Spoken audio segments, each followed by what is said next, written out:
So,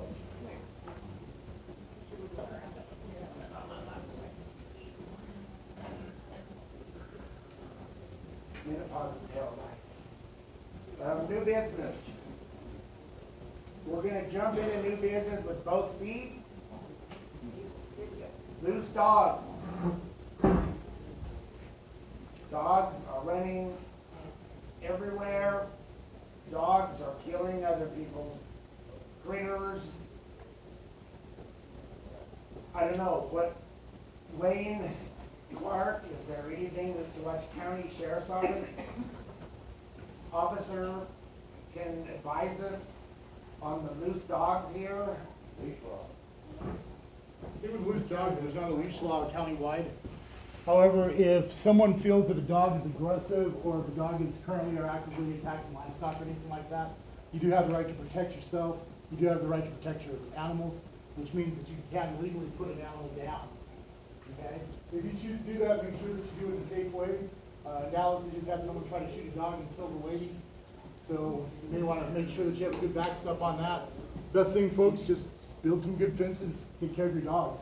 We get calls constantly over and over about it, and unless the dog is aggressive, then we can't do anything. If the dog is aggressive, we can come out, just a minute, man, I'll grab you. I'll grab you just a second. But what we do is we can come out, we can write a ticket for the aggressive dog. If it bites someone, it's a 10-day quarantine and you will go to court for that. Yes, ma'am. I have a fence, and I have had dogs that came over and tore my fence down. Dogs that weigh 120, 130 pounds, well, they can just go right through the fence. And mine is a wood fence. We got whose dogs they are? Pardon? You know whose dogs they are? No, I don't. Best thing, get pictures, get video. Try to find out whose dogs they are. And then what you can do is you can go out for the owners for the structure of your property and whatnot. So, but what we get a lot of times is someone's dog came and did this. Well, whose dog was it? Well, it was a brown dog. So we can't go off of that, and then people say, well, their dog always does this. So what we need is we need pictures of the dog. We need something that we can actually work with. Solid proof. Yeah, pretty Yeah, much. Officer Clark, there actually is no animal control officer in the Saguache County area, correct? There is not. But there is a large problem all over the entire county. There is. I work at the landfill, I see 15 to 20 dogs a week running through the trash out there. Is there any possibility the sheriff would be interested in maybe getting a trained animal control officer? Problem with that always comes down to finances. That's the It problem. comes down to finances. We just recently lost our code enforcement. If anybody needs a job, that one's open right now. Please. But once again, the problem is it's finances, because other counties have someone that works countywide. And we have the same issue up in the Baca, we have it in Center. Not so much in Center because they'll shoot your dog quick. They just should- Yeah, they shoot the dogs quick down there. But we have it all over the county. But once again, you have the legal right to protect yourself if you feel like you're in danger, or if it's going after any of your animals. You have that right, or if it's going after someone else. Sir? So that dog that just killed those cats, if that person wants to put that dog down, you're not gonna come arrest them for setting off a fire on CAD? No. And the reason why is because they were defending their property. Okay. Now, if they go out there, hang on, let me qualify that statement. If they go out there today and shoot the dog, it needs to be in the heat of the moment. Right, they can't be like, hey, that dog came over 3 weeks ago, I'm gonna go tap that dog. No, it has to be an active event. Okay? Sir? Does the sheriff's, Guys, come on. does the sheriff's department have a recommendation or limitation on the caliber to be used inside the DOD? I was told 22 to 410, nothing larger. Well, the thing is, you can shoot out here, okay? But you have to remember, if you pull your gun out and you shoot, you're responsible for that round. Okay, you miss that dog, and God forbid you hit somebody, you're gonna get charged, okay? If you shoot a whole bunch of rounds, and they hit people's houses and cars and everything else, you will get charged.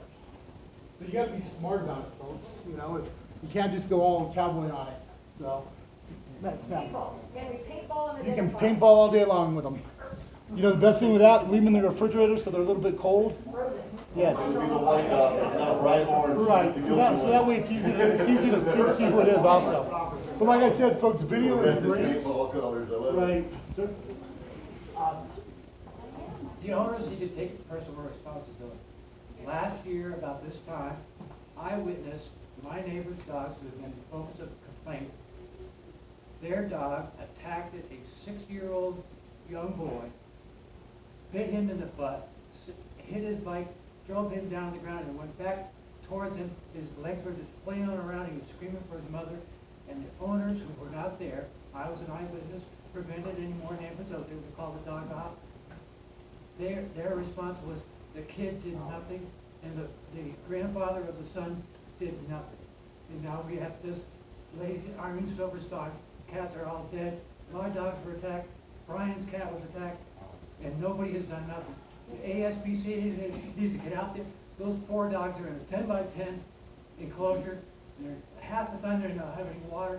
Half the time the owners could get, when all this went on with Irene Silver's story on Facebook, when the owner got home, Matthew McClintock, he let the dogs loose. The 3 dogs that have been attacking everything, and nothing has been done. So here's the deal on that. We have a guy named Gerald Garcia who's doing the animal control with the humane.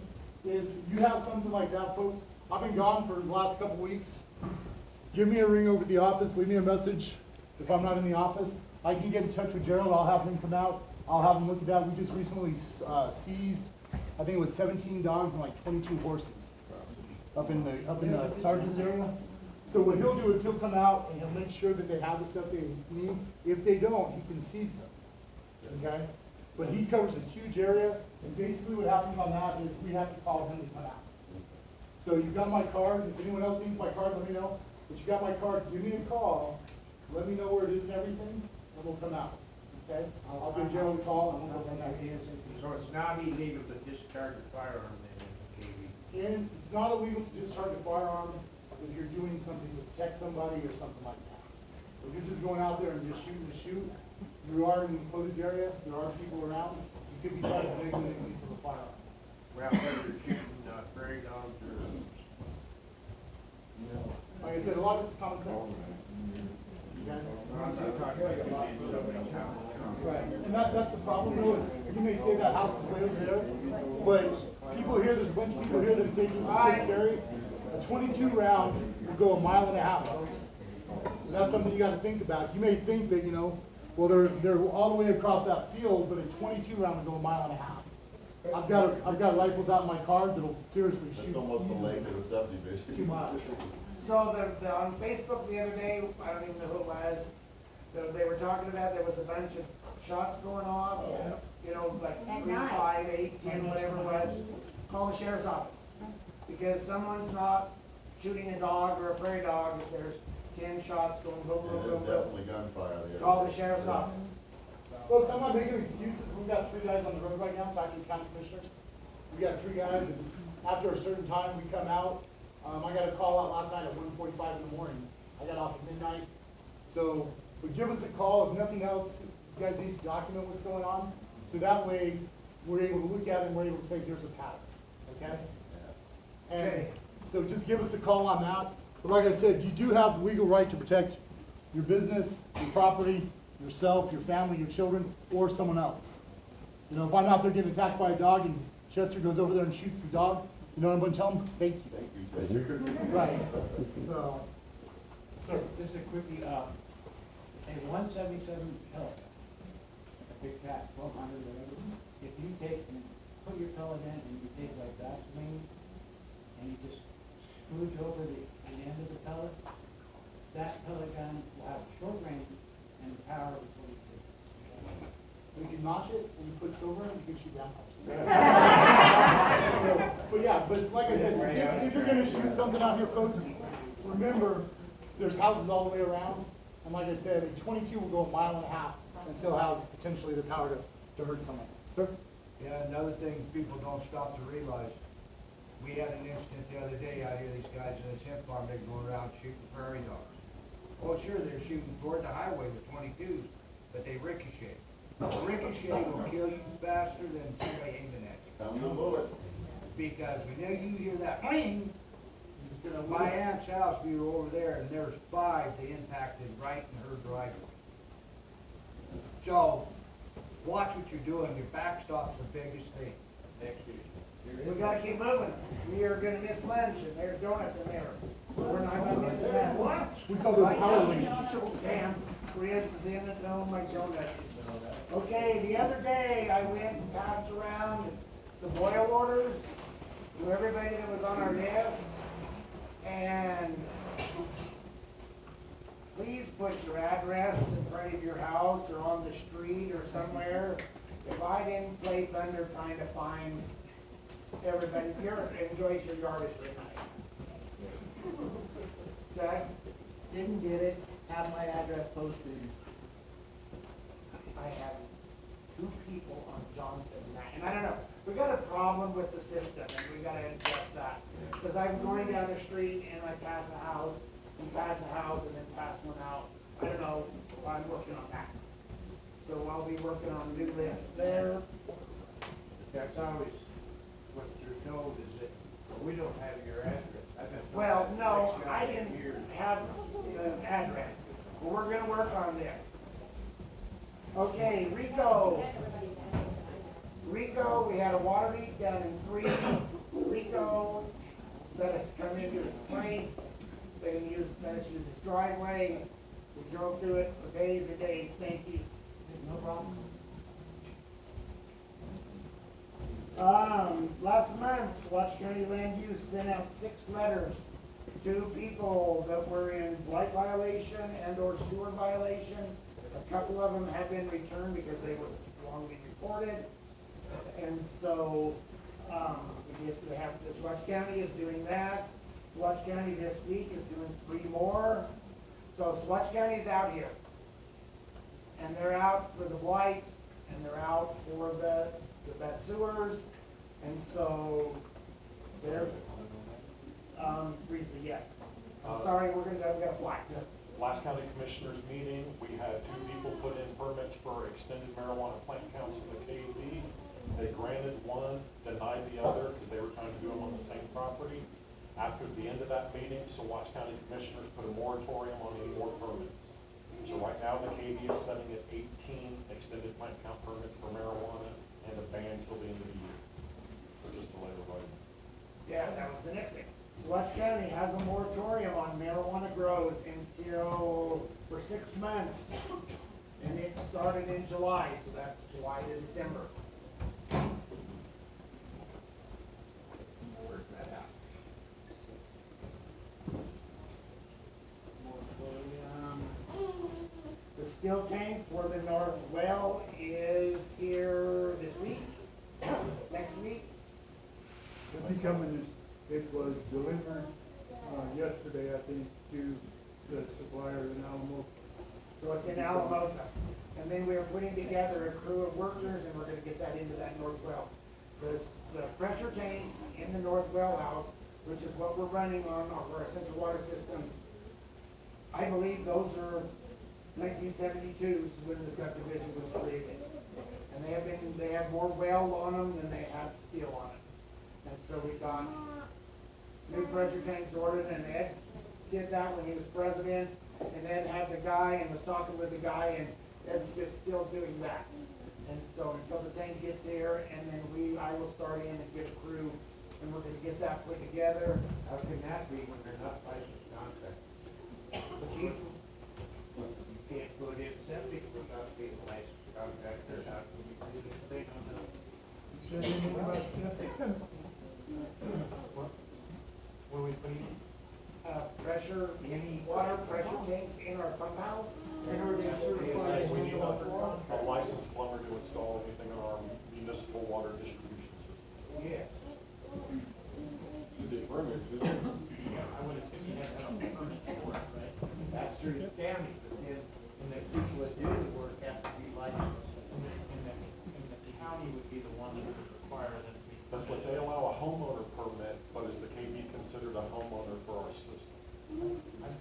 Well, because it's a municipal system. Jacob is gonna research that, and before I put my crew together, we will be taking care of that. I have been contacting Fred, what's Fred's name? And our certified water man, when we had our zero flow down there by Rico's, down the other day, when I passed out those FOIL orders, I contacted Fred. Fred had a meeting, because Fred is the certified waterman for the town of Saguache. We had a Saguache Town Board meeting that night, and so he came right over before or after and did his testing here, and we went back to Saguache when we got our flow turned back on.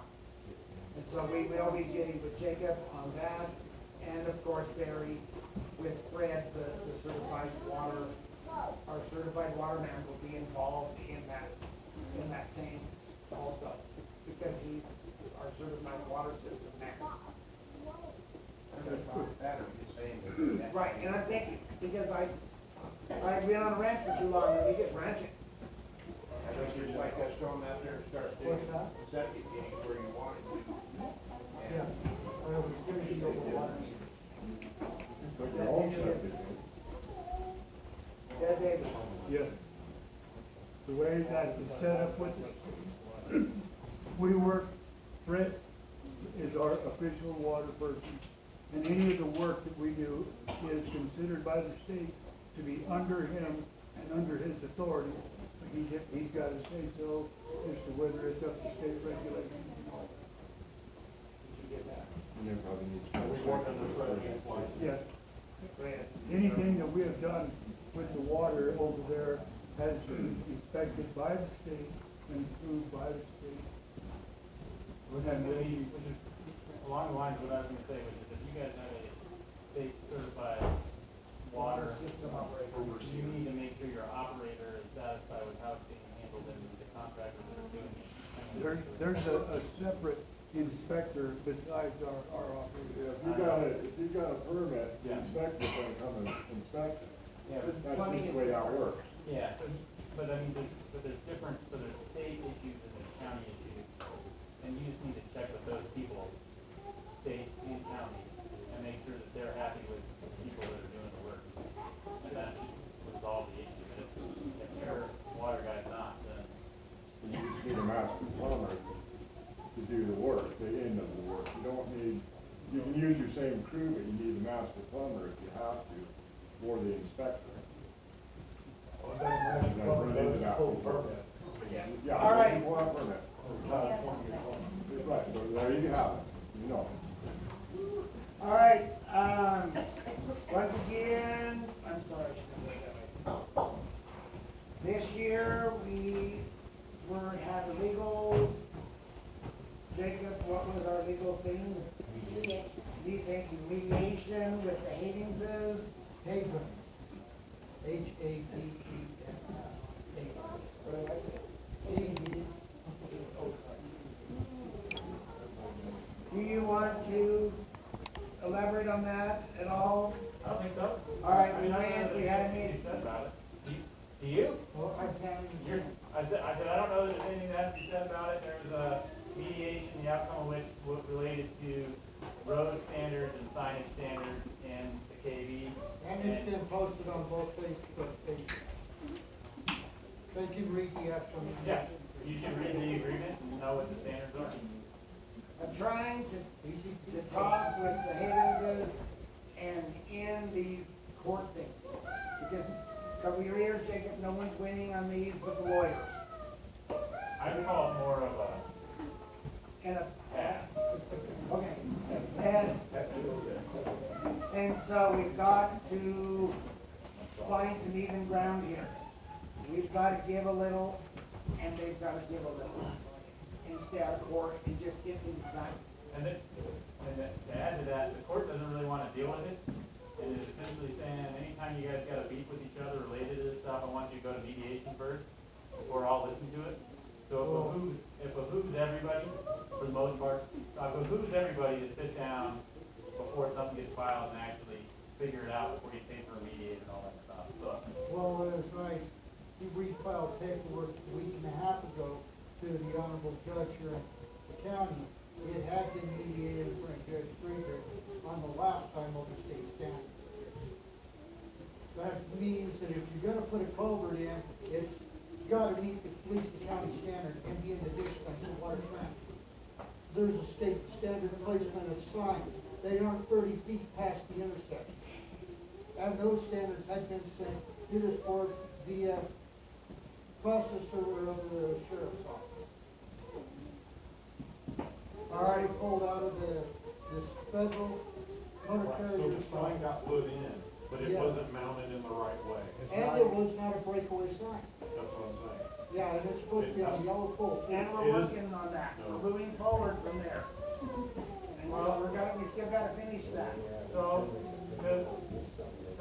what I am saying related to that is, it makes sense for these parties to have brothers about this stuff, communicate better in advance. Excuse me, could you speak up? I'm having trouble hearing back here. Yeah, sorry. Okay. So it behooves everybody to talk about this stuff more in advance of the road stuff that is being done, to make sure everybody's on the same page as much as possible, if it's gonna be something that we're gonna have issues with. I don't know that we have to worry about the details of what has gone on or not gone on, because what should be happening is that everybody should want the best infrastructure they can get in the subdivision, the best way they can get it in there, and should be communicating well at board meetings and stuff like that about what's gonna happen, so that the stuff that goes in there, everybody's had their chance to talk about, and everybody's thought about it, and what goes in, no surprise to anybody. Right, Jacob, but last year at this same meeting, I showed you those court documents, and you said, I don't know anything about this. And yet, a year later, we ended up having to go to mediation over those court dockets that I handed you as a board member at this meeting. Now, you're our attorney, right?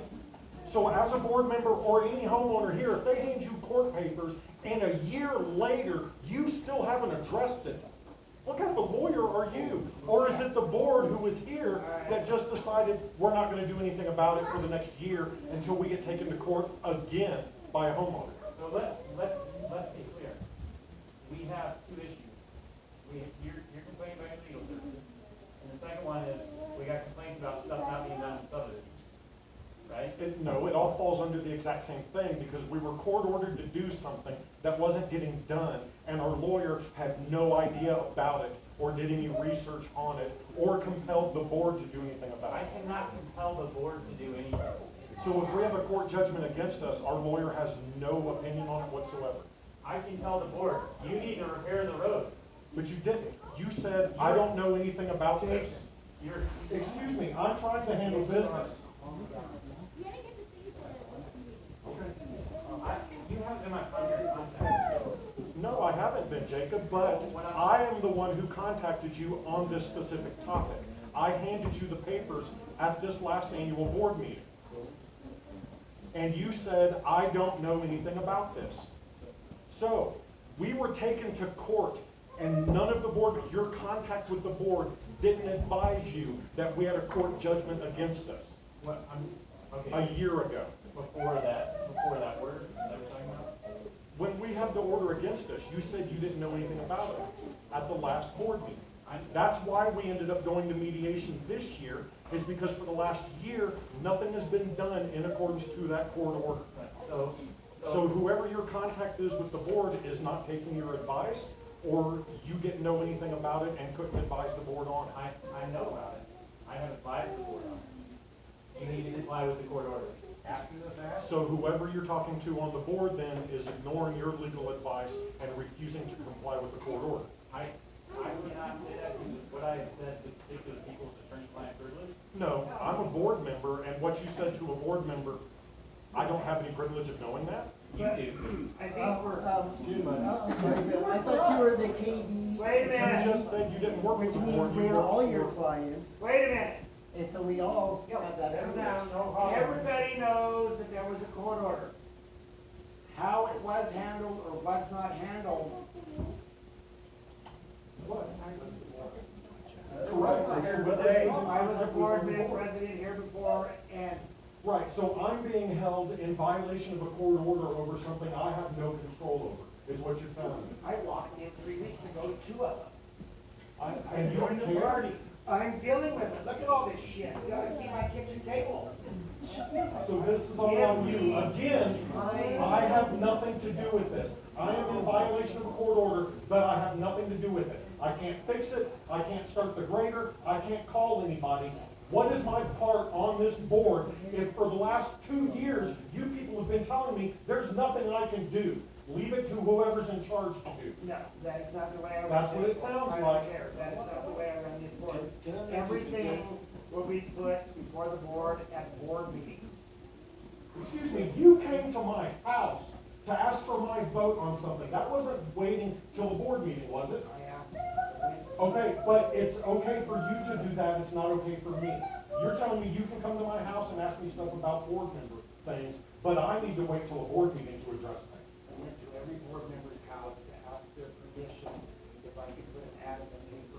Why- It's not the topic, though. You're telling me that I have to wait till the board meeting.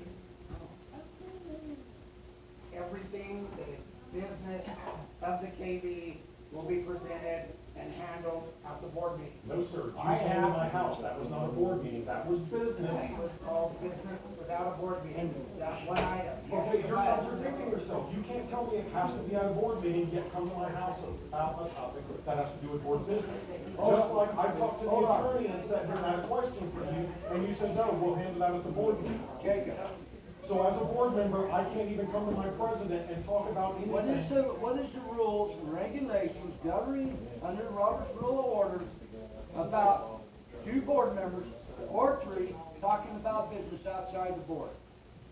That's a violation, it's a felony. Actually, it's So then I not, just it's ran my governed court by the again to involve me in a CCIOA. felony, and something you were involving me in It's board also under business the Hatch outside of a board meeting. It's a violation of the Hatch You Act. just told me I can't do that. You can't but yet do you it. did. CCIOA. Hold on. Title 38. Let me explain what the law is, and I understand your set. Well, I don't like being told something and then find out it's contradictory, or that I'm to blame for something that I have no control over. I'll tell you what the legal standards are, I'll tell you how you can potentially regain more control in this conversation under the legal standards, and I'll tell everybody how that can be done, and I will be clear with the community about complying with the court's orders, so that everybody's on the same page, okay? So, first off, this board can take action without meetings. I want to be clear about that. The Colorado Common Interest Communities Homeowners Association is not a governmental entity. You do not have to have compliance with the sunshine laws like you would with a public entity, right? You can have action without a meeting in compliance with Colorado's nonprofit statutes, which typically is something that's done by email vote to get registered that way. Living room vote is not typically the best way to do that. So if you want to conduct business, you do it at a regular board meeting, you do it at a special board meeting, you do it via email vote, okay? You, meaning 2 board members, can sit and talk, and that is not a meeting, okay? Once you have a quorum, that's generally considered a meeting, and you can take action. So you need to handle that in compliance with Kiowa. Typically meaning you have an agenda, and you've got the opportunity for owners to be there and to have conversation before you take action on an item, okay? So that's generally the groundwork for how you should be making decisions as a board. I understand your concern, which is, I can't set meetings, I can't make them vote on things, I can't make them do things, etc. I hear what you're saying. So, as a board meeting, a board member, you have the ability to request meetings, to request other board members request meetings, and if they're not having board meetings, and you can't take action, you have the right to quit. That's really what it comes down to. If you are not satisfied with how the board of directors is operating, you're just the lone man out that's getting outvoted on everything, you have the right to quit. Even if it's in direct violation of a court order. You have- If they are legally in the wrong, there's still nothing I can do. You have the right to file a lawsuit at that point, Same as any other homeowner. same as any other homeowner. So my board seat does nothing. If they are not letting you vote on items that you think need to have action taken on them, or they're just, you're one vote and they're all voting against you, that's just how representative democracy works. I mean, I wish I could give you a better answer. So hold on, there's a third one, because I've been impugned about not advising the board. I have no control over your maintenance of your roads. I have no control where you put your signage. I have no control over those things. There is a clear court order, in my opinion, about how your roads need to be maintained, about the infrastructure you need to have in your community. You need to comply comply with that. I don't think I need to say that. If I need to say that, something's gone terribly wrong. You, all board members should have a copy of that and should be. I've got extras. Yes, I'm sure the Havens have extras of them. The copy that is in the office was amended after mediation, it was sent to the judge, and the judge amended what we Yes. agreed to in I mediation. sent it to the judge. I was never advised and of I any of sent it this. to the association I was never, secretary. I was at the mediation meeting, and what I agreed to and signed, I know. what I agreed to and what I signed in mediation is not the actual document that went through the judge and was finalized. It was changed. There was things taken out of the agreement. No, that's not accurate. That agreement that you signed is an exhibit to that court. Okay, but whatever second one came You through, haven't gotten the complete document. If you email me, I will get that. but shouldn't all the board members have a copy of that? I sent it should have been sent to the association secretary. I asked for, okay. So just The ask Haydenses for- have recently graded a road out in filing 3. On that mediation, we said they're not allowed to do any They more are, work in the that is KP without. consistent with the document. What you are saying But is then it correct. was- No, that is wrong. That is an incorrect legal opinion that you have been given. The court adopted a stipulation relating to the road standards. It did not override the settlement agreement that you signed that said the court will adopt a stipulation regarding these areas. And in addition, the parties agreed that Havens aren't gonna do a bunch of crap on the roads. Legal settlement, right? That is still in effect. That is still binding. As I told the association secretary, if they are violating that, you can sue them for breach of the settlement agreement if you really care. Okay, If it's nice of them to do, maybe you don't want to. Here's my next question then on what you just said that you advised the We're moving on secretary. quickly here. We were advised by our attorney that our secretary does not hold the correct licensing to be a director of our community, correct? In the past, that law has changed. That law has changed. Yes. So now your contact with the HOA is through the secretary, not a board member. So anytime you direct something through to KV, it goes to a secretary, not to a board member, is that correct? Should go to the president. Except when I'm requested otherwise. If a board member sends me an email, I will respond to it. If a board president, he sends me an email, I will pick up the phone and I will call them. And you did. So just send me your email and say, I want to be copied on all your emails to any board member in the future, and I'll do it. Moving on, please. All right, we also have another lawsuit with Dan Mondell. And where's that page? The judge ordered a judgment on behalf of Mr. Mondell in the amount of $2,977, which is the amount that Mr. Mondell admitted he owed as of November 2018. Therefore, the total amount still in dispute in this lawsuit is $1,966.29 before interest. Counsel for claimant is